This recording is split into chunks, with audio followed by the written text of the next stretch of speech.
Moi, j'ai toujours dit à mes équipes commerciales, je souhaite développer votre employabilité, même si c'est pour aller travailler ailleurs. Parce qu'à un moment donné, plus vous êtes employable, plus ça veut dire que vous êtes compétent. On sait que dans l'acte d'achat, il n'y a pas que du rationnel.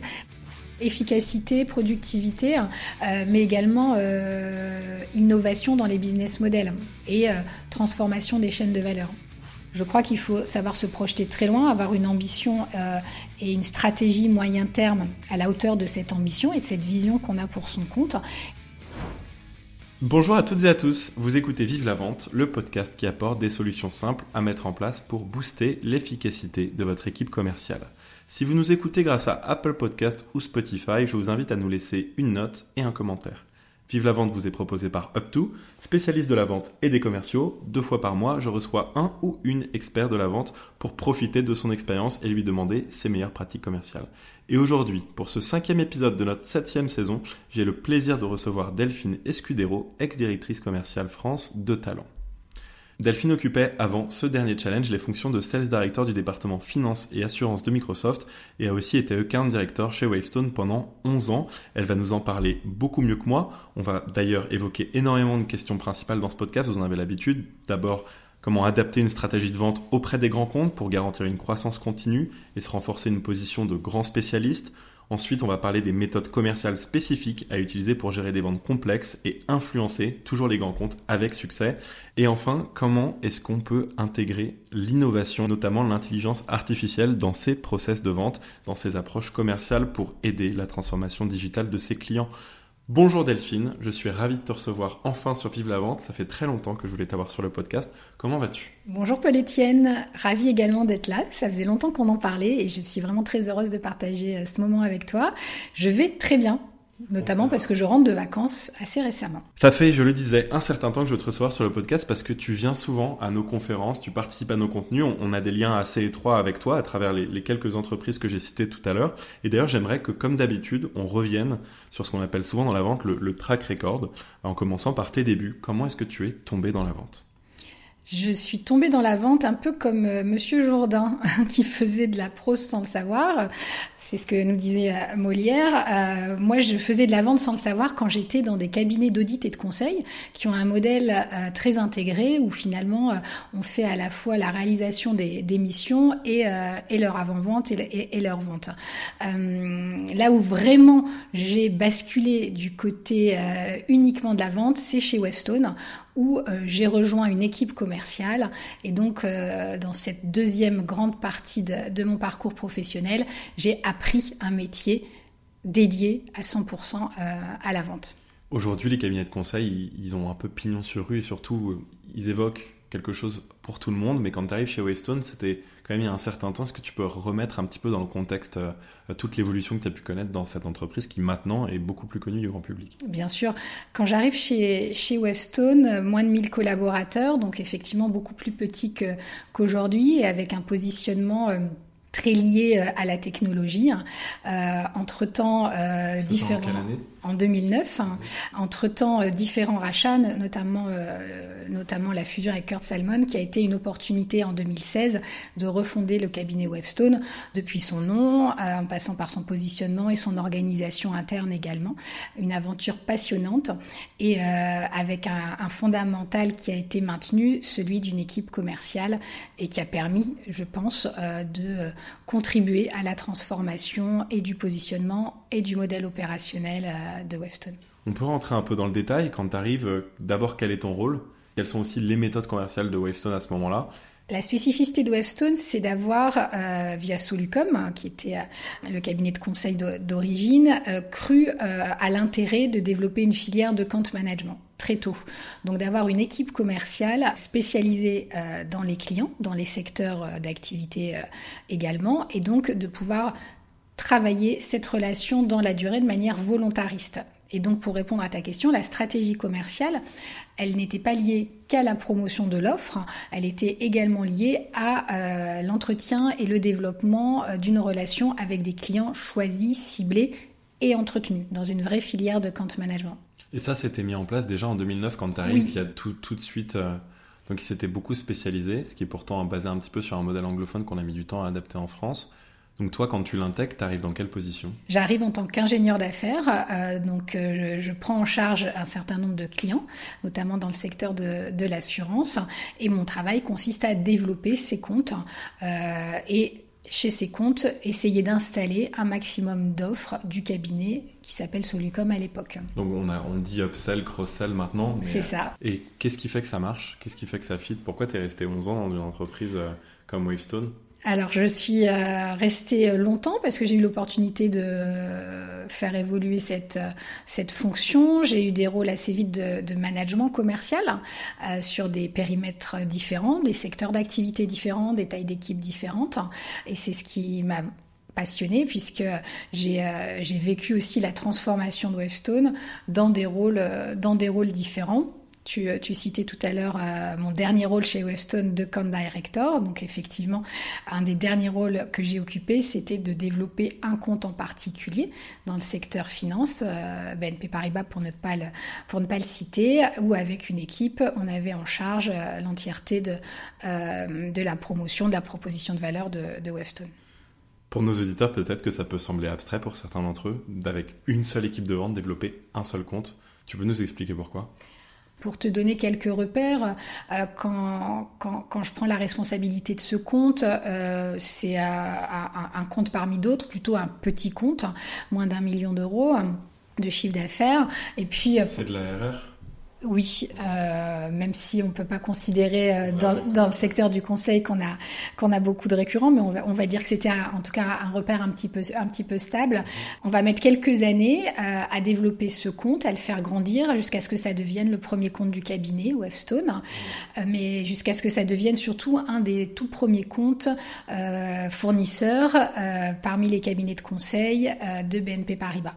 Et donc ça, c'était une vraie fierté. C'est pour ça que je t'en avais parlé en préparation de notre échange, parce que ça montre que le travail dans la durée de développement d'une relation client, de réflexion autour de ce que tu appelais l'upsell, le cross-sell, en tout cas la diversification des missions au sein d'un même compte, évidemment un grand compte, c'est vraiment un pari gagnant dans la durée, dans des modèles de vente complexes, dans des modèles B2B de vente de services notamment. Je m'étais noté quelque chose, je m'étais noté résilience et créativité. Je crois que tu as déjà un petit peu évoqué la résilience. D'ailleurs, j'avais envie de savoir, tu avais une équipe de combien de personnes pour t'occuper de justement ce seul compte ? Une dizaine de personnes pour 30 millions d'euros ou peu ou prou cet ordre de grandeur de chiffre d'affaires. C'est déjà un ordre de grandeur que beaucoup d'entreprises aimeraient avoir. Une équipe de juste 10 personnes pour générer 30 millions d'euros, ce serait énorme. Je te disais, pourquoi créativité quand on s'occupe de BNP Paribas chez Wavestone ? J'ai envie qu'on parle aussi un petit peu de ton lien avec le produit finalement, avec cette question-là. Bien sûr. Créativité, imagination ou en tout cas capacité à penser en dehors d'un historique ou en dehors d'un attendu. Quand je commence à échanger notamment avec la direction des achats de BNP Paribas, on est identifié plutôt comme un fournisseur de services très technologiques autour de certaines prestations de services, notamment dans le domaine des télécommunications. Quand moi, en tout cas, je laisse l'aventure Wavestone, on est un des tout premiers cabinets de conseil en management et vu comme tel par BNP Paribas, pas seulement au niveau des achats, mais au niveau des opérationnels. Donc, des donneurs d'ordre IT, bien sûr, mais aussi beaucoup de donneurs d'ordre métier. Donc, en fait, je pense qu'une qualité importante du commercial, c'est de croire qu'il y a peu de limites. On dit souvent sky is the limit. C'est quelque chose auquel je crois beaucoup. En tout cas, je crois qu'il faut savoir se projeter très loin, avoir une ambition et une stratégie moyen terme à la hauteur de cette ambition et de cette vision qu'on a pour son compte. Et c'est ce qui permet de déployer ensuite un vrai plan de compte, un vrai plan d'action lié à cette stratégie de compte. Et c'est en ce sens que pour moi, la capacité d'être créatif dans ce qu'on est capable de proposer, même si on l'a jamais proposé, dans l'image qu'on veut renvoyer, même si c'est pas du tout celle qu'on a au départ, c'est très important. Et donc, ça passe par plein de choses. Ça passe, comme tu l'as dit, par l'offre et la proposition de valeur. Donc bien sûr que ce qui est important, surtout dans nos métiers de prestations intellectuelles, c'est d'être capable de se renouveler, de proposer des offres et des expertises qui sont en lien avec les enjeux des clients et qui sont caler avec l'actualité aussi de ses clients. Donc, il faut savoir se renouveler et être créatif. Mais je pense qu'il y a aussi l'imagination qu'il faut être capable de mettre dans le fait d'ouvrir des portes, d'ouvrir des relations. Donc ça passe par tout le travail aussi pour identifier des donneurs d'ordre prospects, les rencontrer sur leur lieu de travail, j'allais dire, ou ailleurs d'ailleurs, dans des événements professionnels, et être en capacité de se présenter individuellement en tant que commercial ou bien en tant que représentant d'une entreprise, en l'occurrence un cabinet de conseil. Donc ça fait aussi partie des choses que moi j'ai eu plaisir à développer. Typiquement, à l'époque de BNP Paribas, on parlait beaucoup de l'innovation dans le secteur bancaire, la banque du futur, et donc on mettait en place également des...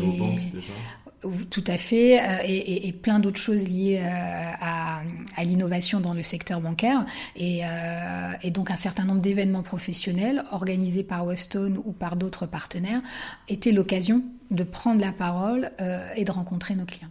J'allais te demander justement, tu commençais dans l'assurance, ensuite dans le secteur bancaire.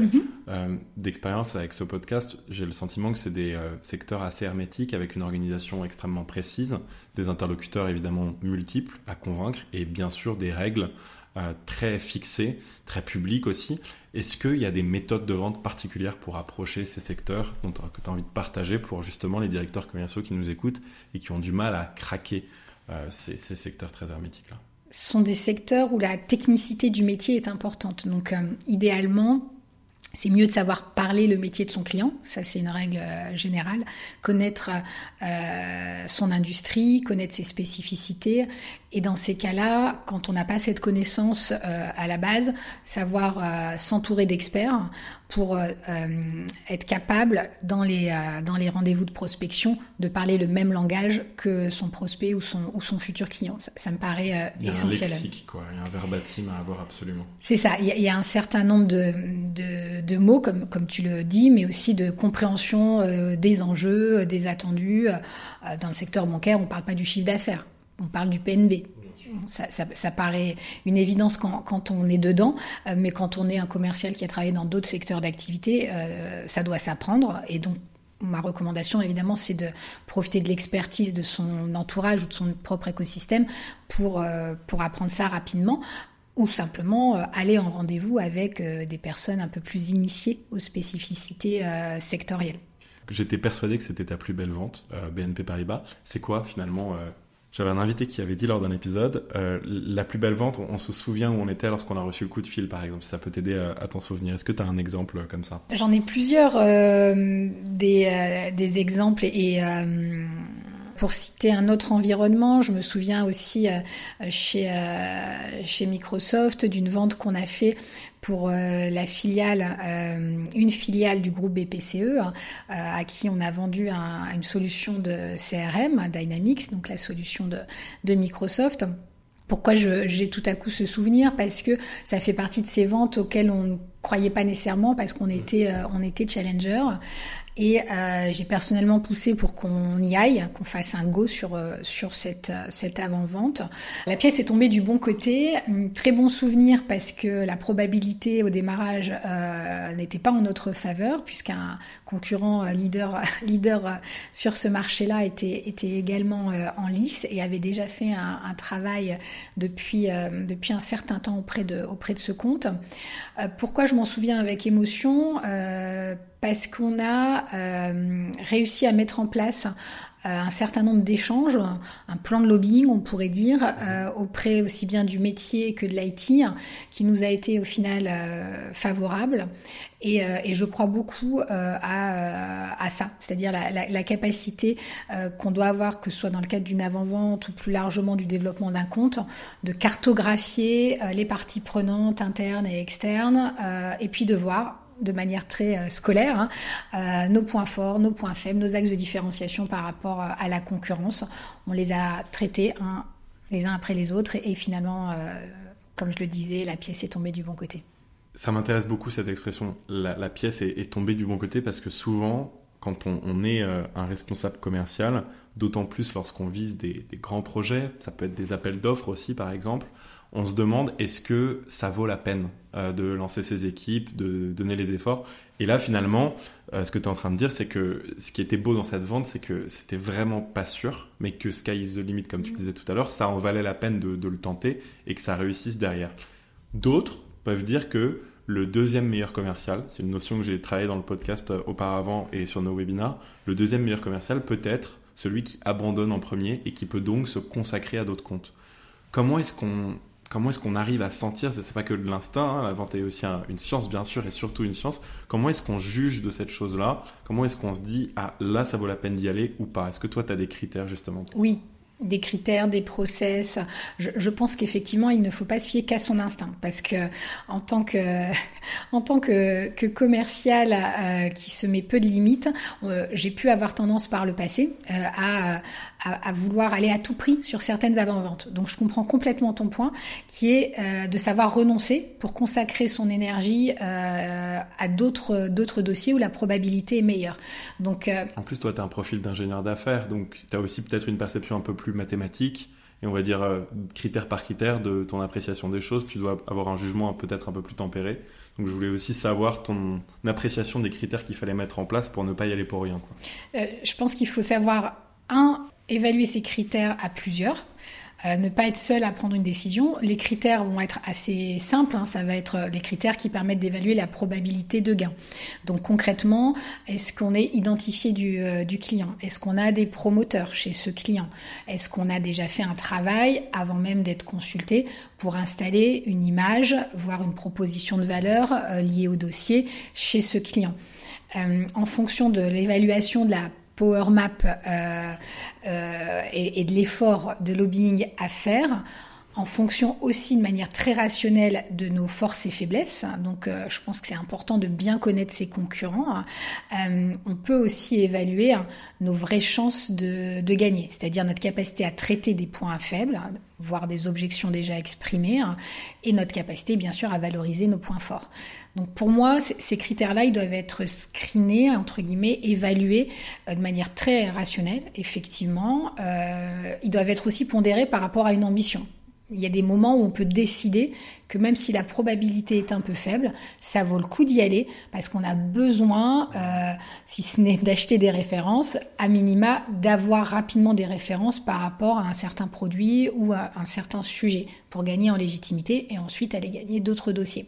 Donc tous ces paramètres doivent être pris en compte et évalués. Je répète parce que j'ai envie de l'apprécier aussi. Cette notion de critères, donc bien objectif, screené comme tu le disais, et bien sûr ajouter de la pondération avec l'ambition qu'on met derrière le compte. C'est bien de le préciser, je trouve, cette notion aussi de pondération. Est-ce que tu te souviens de ce qui avait fait la bascule sur ce compte-là en particulier ?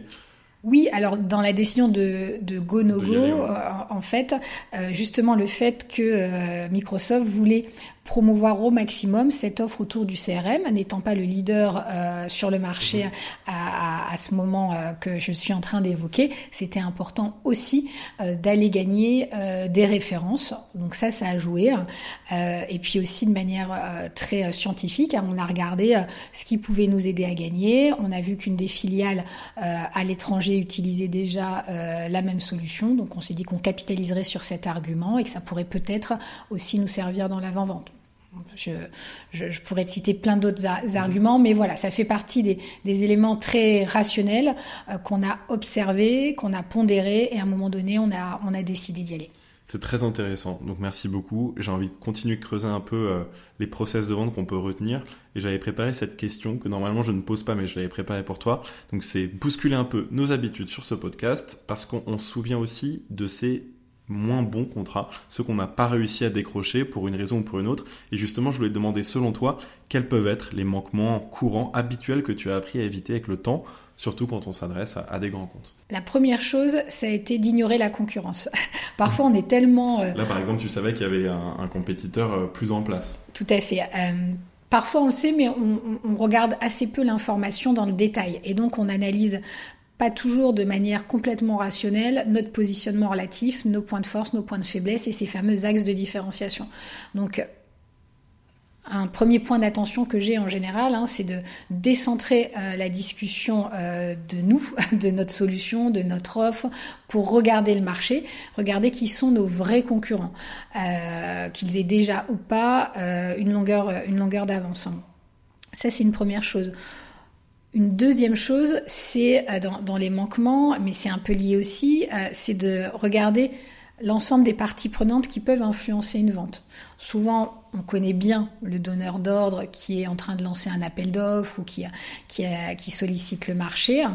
On n'a pas toujours en tête ou pas encore eu l'occasion de travailler l'ensemble des influenceurs directs, indirects de cette avant-vente. Donc ça, c'est important aussi de pouvoir ne pas oublier ça. Ça peut être un manquement et c'est souvent quelque chose que moi je re-questionne avant un go, notamment dans une session de go-no-go. Quelles sont nos vraies chances? Qui sont nos concurrents? Pourquoi on est mieux ou moins bien placé? Sur quels critères? Ça, c'est très lié à l'offre. Et ensuite, qui peut influencer? Qui est plutôt en notre faveur ou pas? Nous connaît ou pas? Qui a le budget? Enfin, ces questions un petit peu classiques après qu'on retrouve dans une section. De cette méthode de vente où on dit qui est détracteur ou coach de notre offre. Je crois avoir lu ça dans un livre de vente.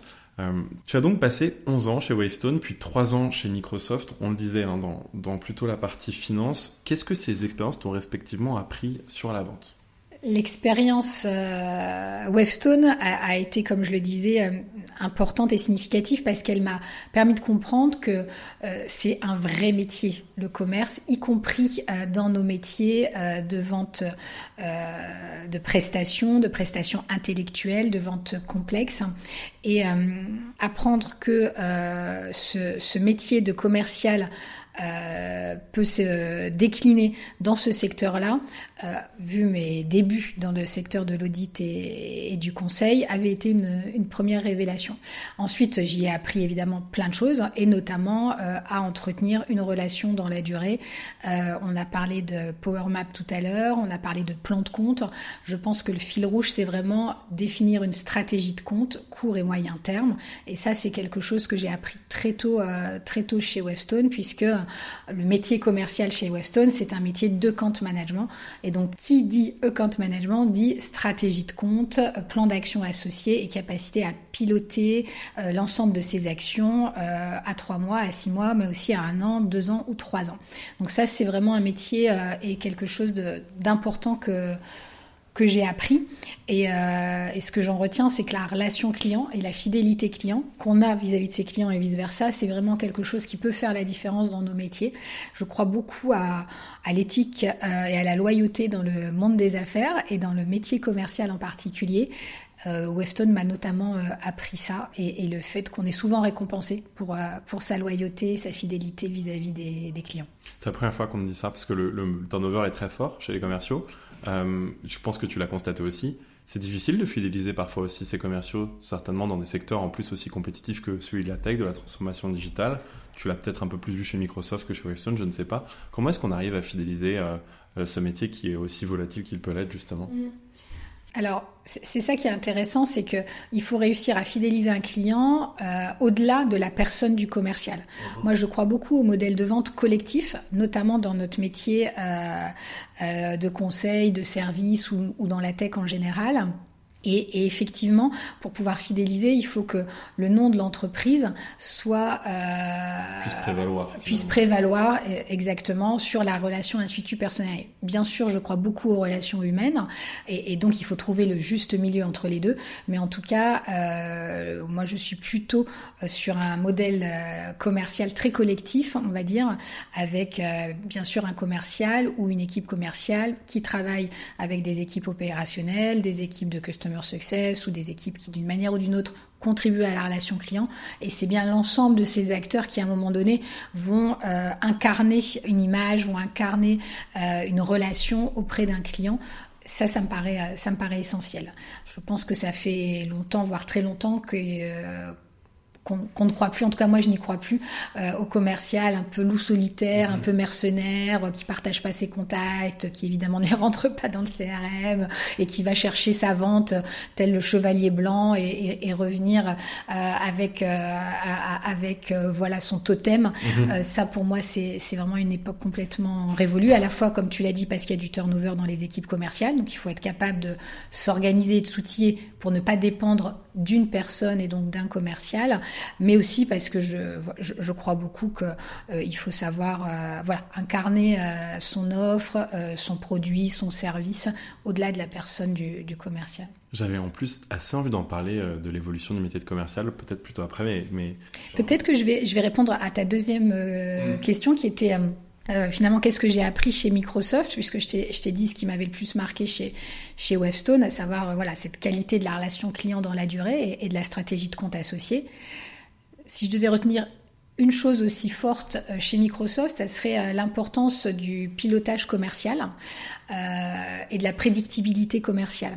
Je pense que on le sait dans nos métiers, on est aussi évidemment guidé par l'atteinte de nos objectifs, donc par le chiffre, et donc c'est important d'avoir une vraie fiabilité autour des objectifs commerciaux, depuis des objectifs très simples de nombre de rendez-vous, nombre de pitch, jusqu'à évidemment des objectifs plus élaborés de chiffre d'affaires, de revenus, de marge, de prise de commande, en fonction de son activité. Et je crois que on pilote bien ce qu'on mesure bien, et donc c'est important aussi de s'appuyer sur des outils, sur des process pour s'assurer à la fois d'une bonne vision à date de son activité commerciale, son pipe, sa prévision, son forecast, mais aussi d'être capable d'être prédictible. C'est ce qui donne confiance à la fois au commercial, bien sûr, sur sa capacité à atteindre ses objectifs, mais plus largement au management de l'entreprise sur la capacité globale à atteindre les ambitions du quarter ou de l'année pour une équipe ou une équipe commerciale. Comment est-ce que tu vois aujourd'hui les conditions économiques donc extérieures affecter le business actuel? Ce que je perçois souvent, c'est que, on l'a dit un peu tout à l'heure, les gens font un petit peu plus avec moins. Il y a des entreprises aussi qui resserrent un petit peu les budgets. On peut aussi considérer qu'il y a plus d'interlocuteurs dans tous les process de vente. Donc d'abord, est-ce que c'est des choses que toi tu perçois? Et aussi, est-ce que tu as l'impression que les choses s'améliorent un petit peu pour le contexte? On enregistre début octobre 2024. Voilà, tu le disais, un petit peu de frilosité économique, que ce soit lié au contexte international ou au contexte plus local. Ça veut dire que les dépenses sont screenées, sont analysées de près, et donc parfois les cycles de vente sont encore plus longs. Donc là, il faut être suffisamment résilient pour accompagner aussi son client dans cette durée qui s'allonge et ne pas s'essouffler parce que c'est le moment où un concurrent pourrait lui avoir un regain d'énergie et donc venir marquer des points supplémentaires. Donc oui, je pense que le contexte économique, le contexte politique, géopolitique influence beaucoup les process et les dynamiques d'achat, et que donc nous, en tant que commerciaux, on se doit de s'y adapter. En étant résilient, donc en accompagnant dans la durée, en étant très au contact aussi de nos clients pour bien percevoir si un besoin est toujours d'actualité, puisqu'on a aussi les fameuses coupes budgétaires dans ces moments de difficulté économique. C'est assez courant qu'il y ait des révisions des budgets chez nos clients. Et donc le projet sur lequel on s'est investi n'est peut-être plus un projet prioritaire. Donc ma recommandation, c'est vraiment rester au contact, poser des questions très explicites pour s'assurer qu'on est toujours bien dans le bon cycle de vente qu'on avait imaginé. Donc c'est ce que tu disais tout à l'heure, il y a un enjeu d'efficacité, donc faites en sorte de pouvoir aider l'efficacité de vos clients, grosso modo. Efficacité, productivité, mais également innovation dans les business models et transformation des chaînes de valeur. Un sujet qui me tient particulièrement à cœur, c'est l'évolution des chaînes de valeur et des business models pour les rendre plus résilients, pour les rendre aussi plus régénératifs. On parle beaucoup d'impact positif. En tout cas, moi, je suis très sensible à ce sujet-là. Et je pense qu'aujourd'hui, c'est à l'agenda de la plupart des COMEX de nos clients. Et dans les discussions que moi, j'ai pu avoir avec des C-level, des directeurs généraux notamment, on se doit aussi d'avoir ce recul-là, c'est-à-dire aider nos clients à se réinventer, potentiellement pour être plus résilients, à nouveau, on l'a évoqué, plus productifs, certes, plus performants économiquement, mais aussi potentiellement revoir leur mode de fonctionnement, leur positionnement sur un marché, se réinventer tout simplement. Je prends un exemple très concret qui parle en général, c'est celui de l'automobile. Aujourd'hui, on sait que y a pas mal de discussions autour de l'impact négatif du secteur du transport d'un point de vue écologique. Que doit faire un fournisseur d'automobile ? Très probablement se réinventer autour de son produit traditionnel, mais aussi autour des nouvelles modalités de déplacement. Donc, il devient un acteur de la mobilité et pas seulement un vendeur de véhicules. Ça s'accompagne. Ça s'accompagne aussi parce que ça veut dire des nouveaux processus, donc des nouveaux outils pour servir ces processus avec un usage de la data qui est essentiel. Donc, ce qui guide aujourd'hui aussi l'accélération des solutions technologiques et des projets digitaux, voilà, c'est à la fois les nouvelles technologies, on a parlé de l'intelligence artificielle, de la Gen AI, mais c'est aussi ce qui s'impose à nos clients finaux, notamment parce que le monde change en fait. Et un bon commercial, pour moi, c'est un commercial qui est capable aussi d'avoir ces discussions-là avec ses clients. C'est-à-dire, non pas parler de sa solution, mais d'abord parler des enjeux qui s'imposent aux clients, les enjeux liés à sa propre activité ou plus largement à son secteur d'activité. Et ça, pour moi, c'est essentiel pour être créatif dans la vente. Je pense que tu as bien fait de prendre un exemple aussi parce que ça donne quand même un cas bien concret de l'impact positif dont tu parlais juste avant et qui donne la raison d'être aussi d'un commercial, une raison d'être que beaucoup maintenant cherchent dans leur carrière. Je voulais aussi te poser une question que je ne pose pas souvent dans le podcast mais que j'aimerais bien essayer d'établir un petit peu plus fréquemment et je suis ravi de commencer avec toi. Si tu devais prendre en main les rênes d'une force commerciale, d'une vingtaine de commerciaux, d'une PME, qu'est-ce que ce serait les premières étapes, quel serait le plan d'action que tu commencerais par mettre en place ? Je pense que je commencerai par mettre en place un bon outil de pilotage commercial. Donc identifier les indicateurs commerciaux autour desquels l'équipe va pouvoir se mobiliser, donc aussi bien l'équipe commerciale que l'équipe de l'entreprise au sens large. Donc concrètement, ça veut dire mettre en place un tableau de bord, mettre en place des processus et des outils qui permettent de mesurer les indicateurs, que ce soit un pipe, une prise de commande, un nombre de rendez-vous. Et ce, de manière très liée à l'activité de l'entreprise pour que tout le monde s'identifie et ait envie de converger vers l'amélioration de ces indicateurs. Donc ça, c'est le premier sujet, c'est piloter. En fait, grosso modo, donc en gros, les outils, effectivement, l'outil de base, c'est le CRM, donc s'assurer d'avoir un CRM qui est utilisé, dont les données sont exploitées, qui vient nourrir des reportings utiles et utilisés et partagés avec l'équipe commerciale. Ça me paraît important. Deuxième sujet, je les mets pas dans un ordre ni de priorité ni chronologique, mais un deuxième sujet important pour moi, c'est vraiment l'équipe en fait. C'est la dynamique d'équipe, puisque tu as parlé d'une vingtaine de commerciaux. Donc une des premières choses, selon moi, intéressantes à mettre en place, c'est des rituels pour se retrouver en équipe, que ce soit des réunions d'équipe, que ce soit des réunions en plus petits comités, mais en tout cas un certain nombre de moments où on partage à la fois des bonnes pratiques, on partage des succès, on partage des challenges aussi, et puis surtout on s'aligne sur les priorités de l'équipe à un instant T. Donc ça, c'est la vie de l'équipe, l'animation de l'équipe. Et un chantier tout aussi important pour moi, c'est de travailler sur la montée en compétences. Moi, j'ai toujours dit à mes équipes commerciales, je souhaite développer votre employabilité, même si c'est pour aller travailler ailleurs. Parce qu'à un moment donné, plus vous êtes employable, plus ça veut dire que vous êtes compétent. Et donc là, concrètement, ça veut dire quoi ? Ça veut dire mettre en place un cadre de travail. Donc on a parlé des outils, mais ça peut être aussi des process autour du cycle de vente, autour des bonnes pratiques, un playbook, et par exemple. Ça peut être aussi de mettre en place des programmes de formation et de piloter la montée en compétences des équipes pour que chacun puisse piloter sa propre montée en compétences et donc sa propre employabilité. Ça, pour moi, c'est important et c'est très lié au fait aussi de piloter la progression dans un parcours RH. Pour moi, le métier de commercial, c'est un métier dans lequel on peut se développer, dans lequel on peut évidemment faire une carrière. Et donc, mettre en place des voies ou des parcours RH et associés à des parcours de formation pour qu'un ou une jeune commerciale puisse se voir grandir dans les années qui viennent, ça me paraît important, et ça me paraît être un levier de motivation aussi important pour les équipes. Donc ça, c'est pour moi aussi un chantier important. Et quand on mélange tout ça, il y a plein de choses après très concrètes. C'est être très au clair sur les objectifs qu'on donne, sur le P-plan, sur les fiches d'objectifs, être le plus transparent et être capable de discuter de ces sujets-là sans gêne ni tabou. Là aussi, parce que la performance des commerciaux, c'est aussi un indicateur de la bonne santé de l'équipe commerciale. Alors, on en parlait, tu parlais d'intelligence artificielle, et bien sûr que j'allais te poser cette question, je l'avais dit en introduction. Tu as connu beaucoup de spécialistes de la technologie, de la transformation digitale. Comment est-ce que tu penses que les commerciaux peuvent exploiter l'intelligence artificielle générative comme ChatGPT, puisque c'est bien sûr le buzzword, l'outil que tout le monde connaît. Comment est-ce que les commerciaux peuvent exploiter des outils comme ceux proposés par OpenAI dans la vente ?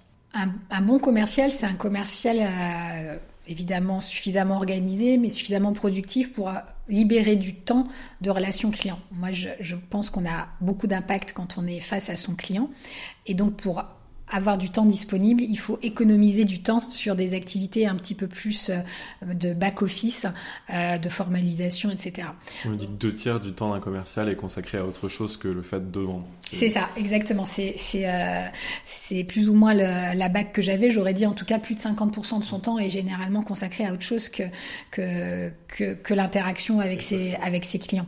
Et donc, pour moi, un gros enjeu de productivité commerciale, c'est de diminuer ce temps de back-office pour libérer du temps face aux clients. Et ça passe par l'outillage. Évidemment, ChatGPT ou plus largement les outils d'intelligence artificielle peuvent être utiles à plusieurs étapes. Ça peut servir, à mieux produire son plan de compte en posant des questions ou en rédigeant des prompts de manière très ciblée pour enrichir son analyse d'un secteur d'activité ou de l'actualité d'un compte. On a parlé tout à l'heure de certains outils, donc des progiciels qui, de manière intégrée, intègrent de l'intelligence artificielle aujourd'hui. On pourrait parler des outils de sales engagement.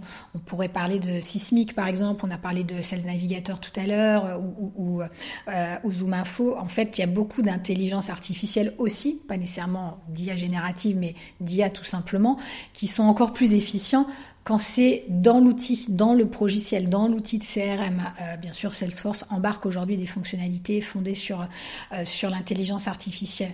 Et ça aide le commercial parce que ça lui fait gagner du temps sur cette fameuse Power Map, par exemple, la capacité à cartographier de manière quasiment automatique, ou en tout cas préparer la cartographie des donneurs d'ordre chez un client, préparer des briefs aussi, c'est important dans nos métiers de savoir briefer d'autres personnes, c'est-à-dire notamment du management ou du top management.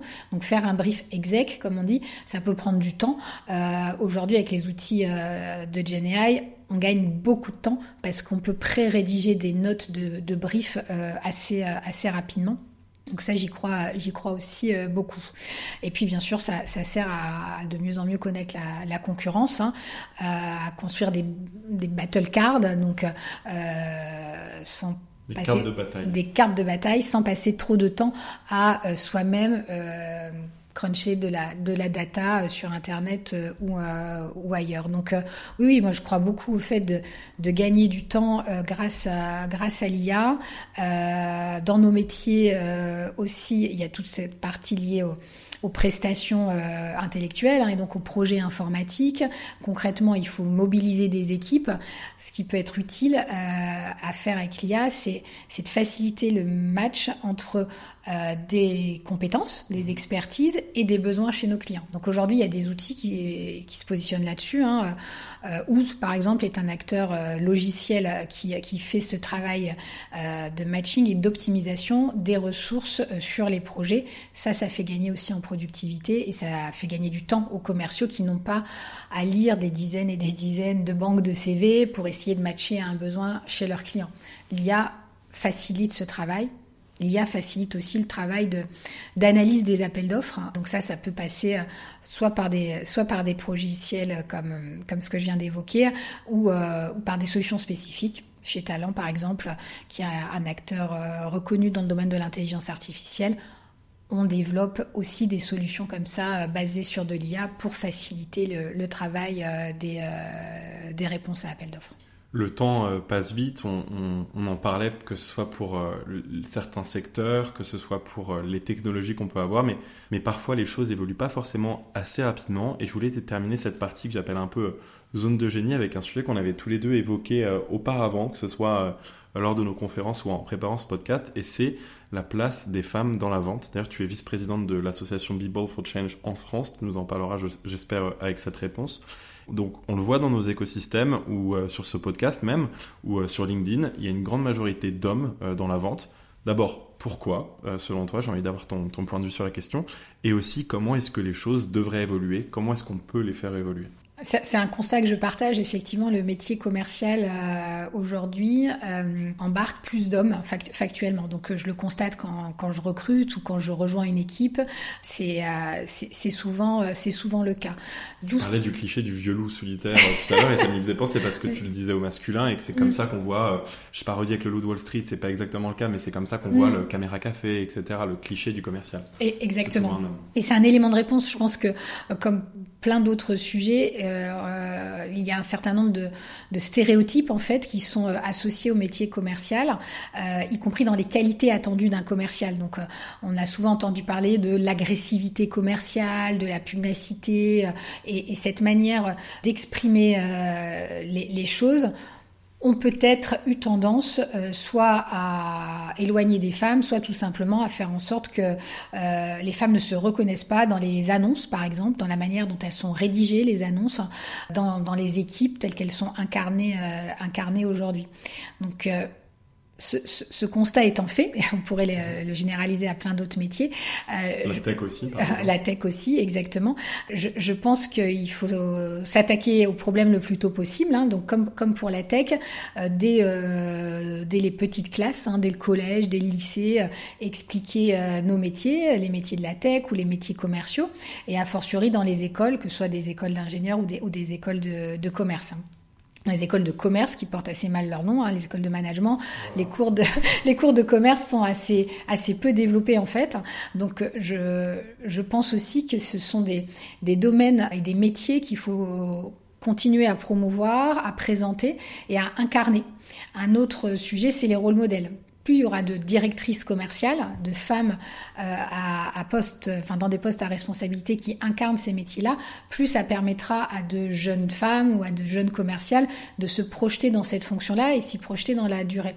Donc ça, c'est un axe de travail. Le recrutement, comme pour les autres sujets, tu parlais de la tech, je pense que plus on fera attention à avoir autant de candidats hommes que de candidats femmes dans un process de recrutement, plus on pourra recruter, à compétences égales, bien évidemment, des femmes. Et petit à petit, j'ose espérer que ça permettra de changer la donne. Après, je suis aussi pour les quotas. Donc, je pense que plus on est volontariste pour faire bouger les lignes, plus on aide aussi une fonction ou une entreprise à accéder à une forme d'équilibre et de parité.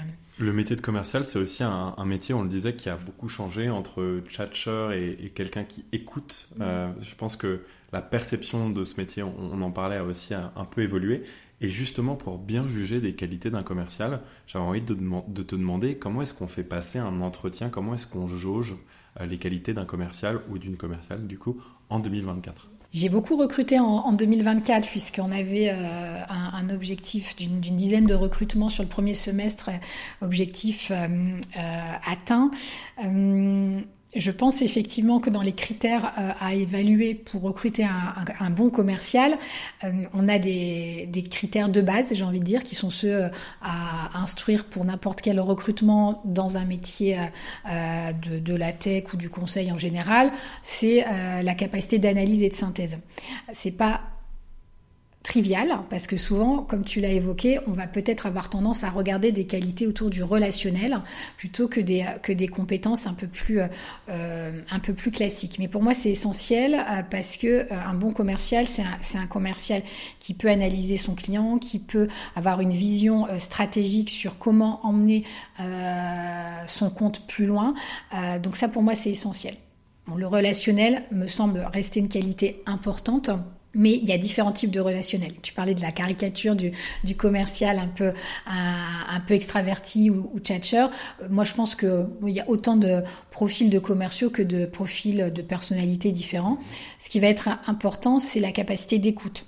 Et pour moi, effectivement, dans nos métiers, enfin dans les métiers que moi je connais bien, où on parle de consultative selling, c'est-à-dire être capable de conseiller via notre vente, il faut être capable d'écouter, d'entendre les enjeux du client pour adapter sa réponse, que ce soit via une offre logicielle ou via des projets autour du digital. Donc pour moi, oui, la qualité d'écoute est plus importante presque que celle de parler. Et c'est souvent d'ailleurs un indice dans le recrutement. Quand je recrute, je suis très attentive à la qualité du questionnement. Et peut-être quand même pour finir, parce que pour moi c'est essentiel, ça pourrait être généralisé à d'autres types de recrutement, mais notamment dans ce monde qui bouge beaucoup, tu l'as évoqué tout à l'heure, nos contextes évoluent, économiques, politiques, géopolitiques, etc. L'intérieur de l'entreprise évolue, on doit trouver des leviers de productivité, des leviers de résilience. On a besoin de recruter des commerciaux qui sont suffisamment adaptables à ces environnements qui bougent beaucoup. Donc pour moi, ce que chez Microsoft on appelait le growth mindset, c'est quelque chose de très important, cette capacité à toujours se remettre en question, faire évoluer ses propres compétences et être lucide sur ce qu'on doit faire évoluer. C'est un état d'esprit qui pour moi est essentiel, à la fois pour que le travail sur soi se réalise, mais aussi pour amener ça chez son client. La capacité d'être coaché, finalement. Et d'ailleurs, je voulais te demander, ça fait partie de mon avant-dernière question, c'est quoi le meilleur conseil que toi, on t'ait donné ? On m'a dit quelque chose que j'ai toujours gardé en tête, c'est « on n'a jamais raison seul ». Et pour moi, c'est important de régulièrement questionner ses propres convictions, mais aussi sa perception d'une situation. On a beaucoup parlé de l'influence, des plans de lobbying, des power maps, de tout ce qu'on peut faire pour orienter une vente. Pour moi, c'est important de toujours se rappeler, surtout dans des contextes où, comme on l'a dit, il y a jusqu'à 10 acteurs aujourd'hui qui sont contributifs à un process d'achat. C'est important de savoir, même quand on pense avoir une certitude, qui est avec nous, qui est plutôt avec nos concurrents, pour quelles raisons, et de factualiser ça en permanence. Et même quand on pense avoir la meilleure solution, toujours se rappeler que on n'a jamais raison seul.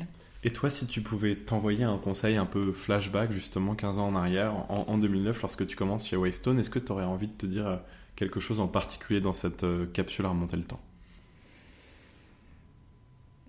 C'est un copain qui dit souvent, c'est à la fin qu'on paye les musiciens. Et je pense que c'est important de s'en rappeler, parce que ça veut dire qu'on accepte de renoncer à certains combats pour en gagner d'autres. Et on développe cette qualité de résilience qui est essentielle chez un commercial en fait. Donc voilà, ne pas s'apesantir trop longuement sur un échec, repartir tout de suite sur le coup d'après, parce que c'est à la fin qu'on paye les musiciens. Très clair. Est-ce que on en parlait en plus tout à l'heure finalement avec le go ou no go sur certains deals. Est-ce que tu as des références culturelles comme des livres ou même des œuvres audiovisuelles à recommander aux directeurs commerciaux qui nous écoutent ? Bon, je sais que oui, on en a parlé un petit peu, on en a un petit peu parlé en off. Oui. Alors, quelles sont-elles ? Tu les as notées ? Mais oui, je les ai notées. Je les ai notées en plus. Je t'en prie, vas-y. Parce qu'on interdit les téléphones. Les références culturelles.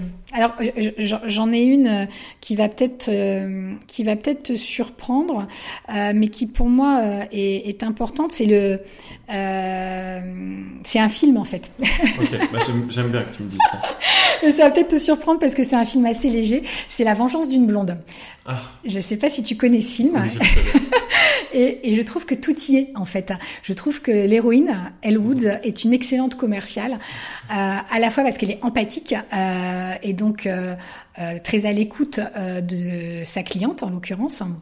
Donc j'encourage tout le monde à aller voir ce film qui est une comédie plutôt légère mais sympathique. Je pensais pas avoir ça sur le podcast un jour. Donc La vengeance d'une blonde.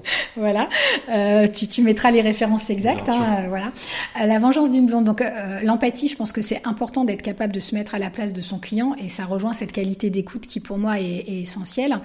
Elle est aussi extrêmement loyale, Elle Woods dans ce film et ça fait écho à mes valeurs et à ma vision de l'éthique commerciale qu'on se doit, je pense, de développer. Et puis on voit, enfin voilà, sans spoiler le film, que c'est à la fin là aussi quoi qu'on paye les musiciens. Est-ce que t'en as une autre? Oui, j'en ai 2-3 autres. Non, je me suis noté quelques livres. Alors il y a un livre là plus classique qui s'appelle tout simplement Sales Enablement, qui reprend un petit peu les meilleures pratiques pour engager une équipe, former une équipe, outiller une équipe. Et je l'ai un peu évoqué tout à l'heure quand on parlait de l'intelligence artificielle ou plus largement de l'outillage. Je pense que c'est essentiel de bien former ces commerciaux, de leur donner les outils qui conviennent, qu'ils puissent avoir un cadre de travail qui, à nouveau, leur libère du temps pour la relation client. Puis après, j'en avais 2 autres. Il y en a un qui s'appelle le dictionnaire des émotions, que j'aime bien. Là aussi, ça rejoint ta question sur les qualités d'un commercial. J'ai évoqué l'empathie à l'instant. Je pense qu'une qualité importante quand on fait de la relation en front office, quand on rencontre physiquement ses clients, c'est d'être aussi capable de s'adapter et de lire d'une certaine manière les émotions de son client, de les comprendre et de comprendre les siennes. Un bon commercial, pour moi, c'est un commercial qui, là aussi, est assez rationnel et qui est capable, parce qu'on sait que dans l'acte d'achat, il n'y a pas que du rationnel, donc qui est aussi capable de comprendre les enjeux factuels, mais aussi les enjeux qui ne se disent pas, mais qui se comprennent d'un interlocuteur. Donc ça me paraît intéressant. Et puis peut-être un dernier que je m'étais noté, là aussi ça va peut-être te surprendre, mais bon j'ai essayé de chercher des choses qu'on ne t'avait pas encore variées. Ouvrir une voie d'Emmanuel Faber, l'ancien PDG de Danone, qui fait de l'escalade en fait et qui parle de son métier, mais aussi de ses valeurs et de son engagement. Et pourquoi je cite ça? Pour faire écho à ce qu'on disait tout à l'heure sur le fait de comprendre l'environnement d'un individu et l'environnement d'une entreprise. Au-delà du produit qu'on vend et du service qu'on apporte, être capable de cartographier les enjeux d'une personne, ses propres leviers de motivation, ses propres drivers, mais aussi de comprendre dans quel écosystème et quels sont les enjeux de l'entreprise qui s'imposent à lui, ça me paraît important. Et donc j'ai trouvé que c'était un livre qui permettait de questionner ça. Merci Delphine d'avoir pris de l'altitude sur toutes tes meilleures pratiques de vente, sur ces 3 dernières expériences professionnelles aussi, tout ce qui t'a donné finalement ces enseignements que tu as pu partager avec nous aujourd'hui. Je te le disais tout à l'heure, merci aussi beaucoup pour l'empathie que tu mets dans tes réponses et ton approche de la vente et ton feedback aussi sur la place de la femme de la vente, quelque chose dont je voulais discuter avec toi sur cet épisode. Chers auditeurs, je vous invite, si vous êtes sur Spotify et Apple Podcast, à nous mettre un avis, bien sûr, et à dans 2 semaines pour le prochain épisode. Merci à tous d'avoir écouté jusqu'au bout.